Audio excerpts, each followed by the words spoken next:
वर्षाच्या मुलीवर बलात्कार करायचा, तिला तारेने आवळायचा, तिचा खून करायचा, झाडाझुडपामध्ये फेकून द्यायचं, की त्यावेळेस ज्या मुलीला आणि त्या मुलीच्या बापाला, ज्यावेळेस त्या यज्ञाच्या मुलीला आणि मुलीच्या बापाला भेटलं त्यावेळेस त्यांची परिस्थिती मी या सभागृहामध्ये शब्दामध्ये वर्णन करू शकत नाही.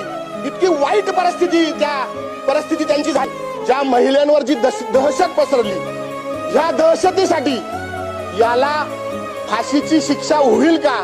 आणि खास करून जे तुम्ही फास्ट ट्रॅक मध्ये चालवणार आहात मंत्री महोदय, त्याला महिलाच न्यायाधीश द्या आणि फास्ट ट्रॅक मध्ये चालवा. आणि मानवीय घटना ज्या आहेत, माणुसकीला काळीमा फासणाऱ्या अशा केसमध्ये विशेष वकील लावून सगळी आपली एव्हिडन्स त्या ठिकाणी पुरावे गोळा सगळे आपण सादर करून त्या आरोपीला फाशीची शिक्षा झाली पाहिजे, यासाठी शासन पूर्णपणे या ठिकाणी प्रयत्न करेल. आणि अशा गुन्हेगाराला कायमस्वरूपी धडा शिकवला पाहिजे आणि इतर गुन्हेगारांना त्याचा वचक बसला पाहिजे, यासाठी शासन प्रयत्न करेल.